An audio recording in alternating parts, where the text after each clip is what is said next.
Welcome to the Art of Healing podcast, the podcast that is dedicated to helping you connect with your mind, body, and spirit. This is Charlize, physician and Reiki master, and thank you so much for joining me. I would like to remind you that although I'm a physician, the information you receive in this podcast is for educational and entertainment purposes only. You can find my full disclaimer at my website, www.healingartshealthandwellness.com. If you like what you hear on this podcast, sign up for my weekly newsletter. Check your show notes for more information and for the link to sign up. Thank you.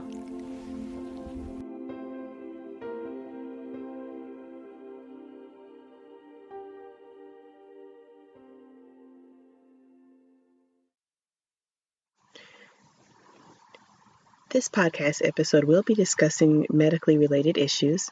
I would like to remind you that although I am a practicing physician, this podcast is for educational and informational purposes only. This is not medical, mental, or religious advice.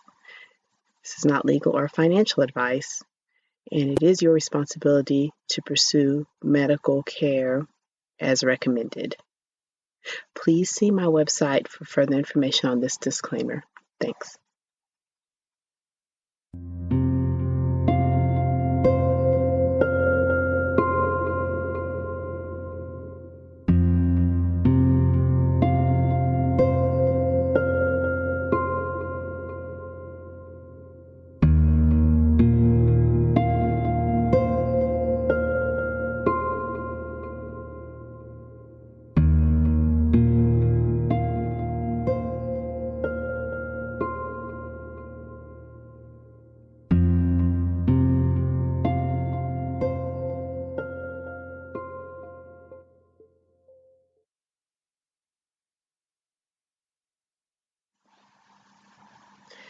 Welcome back to the Art of Healing podcast. This is Charlize.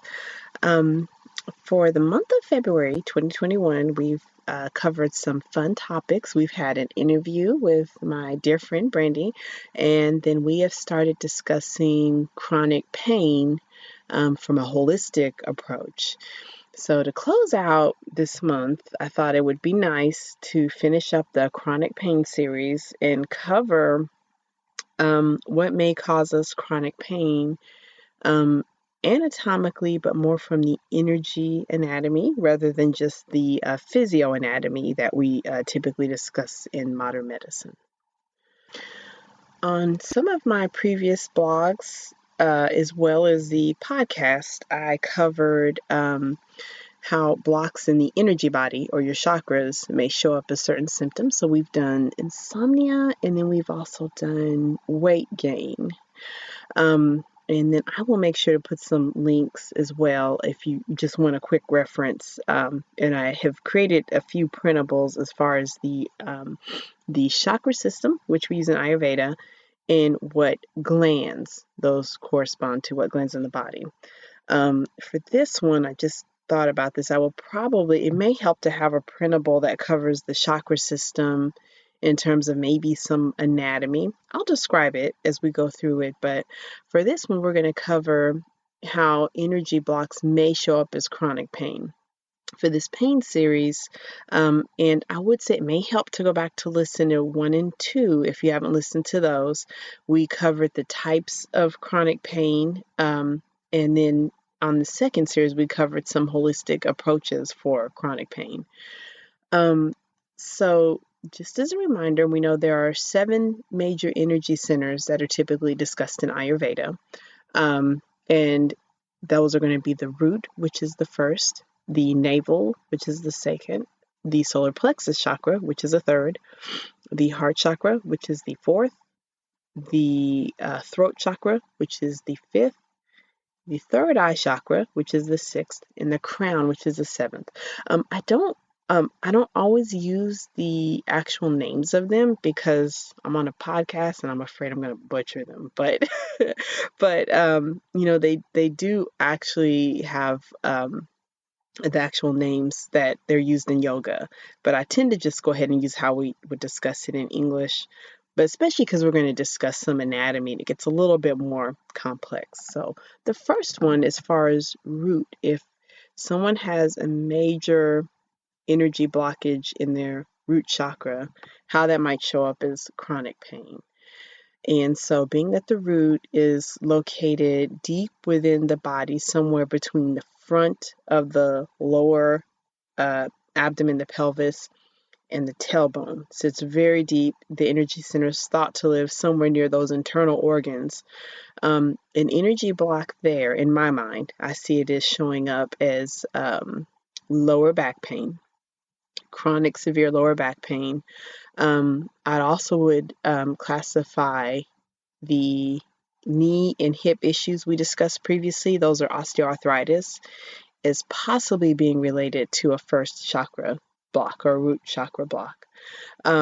Since those areas anatomically are governed by the root chakra, but then also the nerves that come from the lumbar spine. So, if you envision the human body and the lower spine, the nerves that will supply the sensation to the hips and knees, of course, is coming from the lumbar spine. So we would expect that a block there may cause severe pain in this region, basically the lower body. The second chakra, which is the navel chakra, if chronic pain related to this area, I did not touch on these issues too much, but they're definitely sources of chronic pain that would come from the pelvic region, particularly the reproductive organs such as endometriosis, dysmenorrhea, which is painful periods, any sort of prostate issue. But if we had a second chakra block, what we might anticipate seeing, and I probably have mentioned this before, but this is my interpretation. We don't necessarily have any medical studies to back this up, but just sort of how I would envision things as I'm working with patients.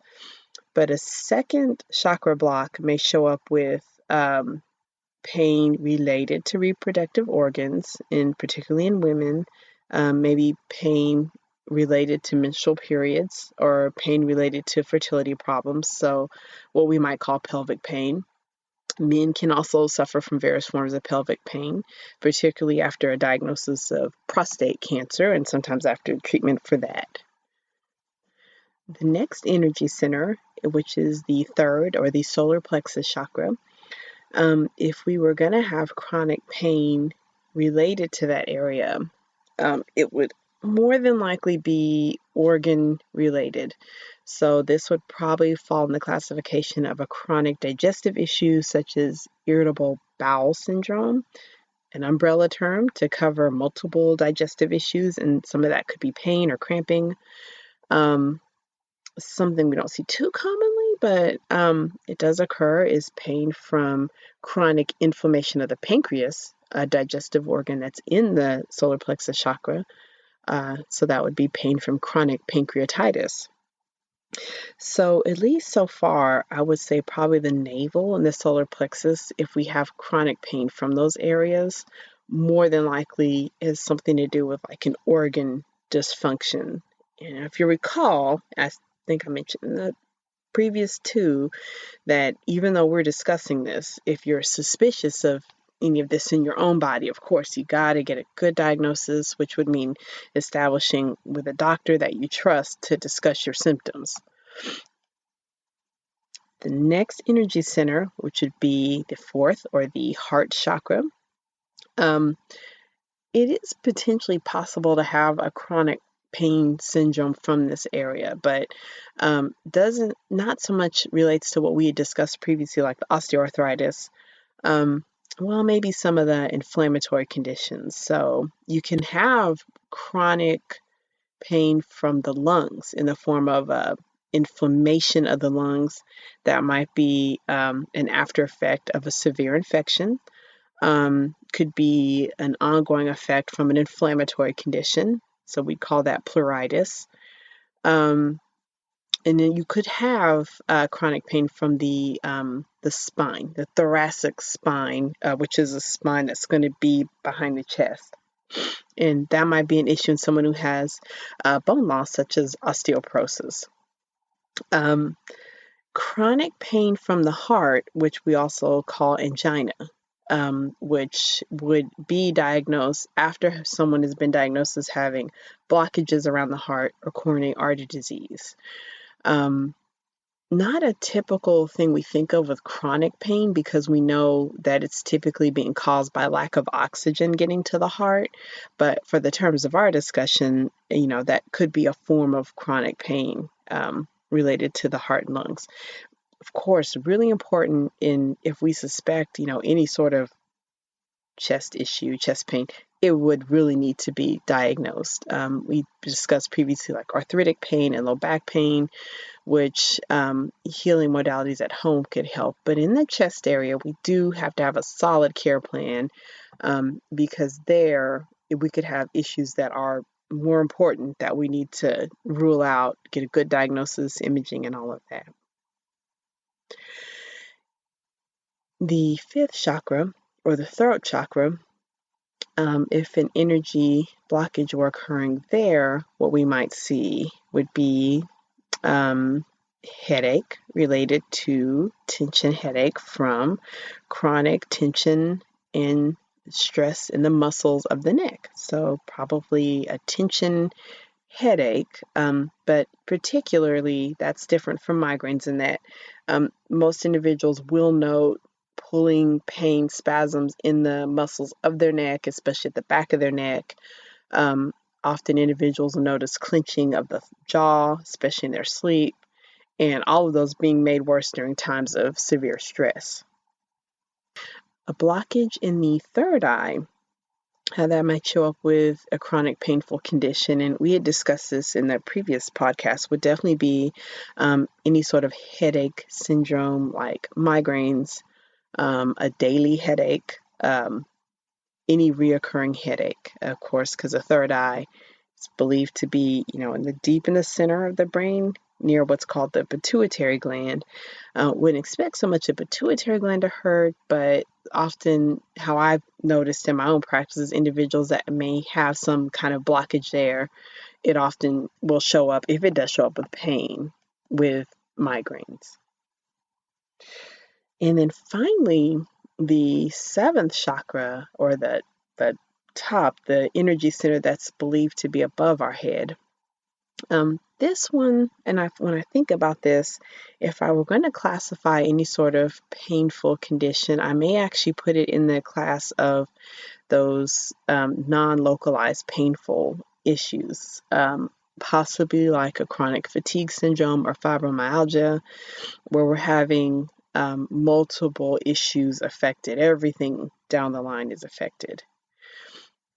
So in discussing pain is related to the energy body, it is a much more complex discussion, and we've just kind of covered a general map.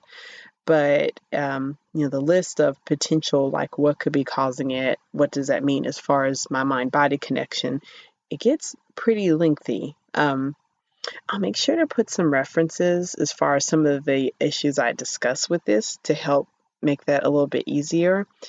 But as I am concluding this podcast, if you are interested in knowing any more about this topic or any particular condition, why don't you shoot me an email? I would definitely love some input. These are issues that I think about all of the time, and as I've learned other healing arts in addition to my medical training, it's really assisted me in knowing how to approach my patients. It really, really helps. And particularly because in the practice of modern medicine, when we're dealing with pain, we don't have enough to offer our patients. And I think that as we move forward in developing treatment strategies and we have an aging population, we just really have to be thinking outside of the box as far as how to identify chronic pain, how to discuss chronic pain, and how to manage chronic pain. And mostly what I hope you take away from this is that if you or family or loved ones are dealing with chronic pain, Although you'll get your diagnosis, your treatment from practitioners, you should have something you can do at home, some kind of healing modality that you're starting at home as well, that will accelerate your healing through that process. So once again, thank you so much for joining me. It's been a joy creating this. I'll put my contact info if you have any feedback for me or if you'd like to know more about an individual topic. Thank you so much. Until next time. Bye-bye.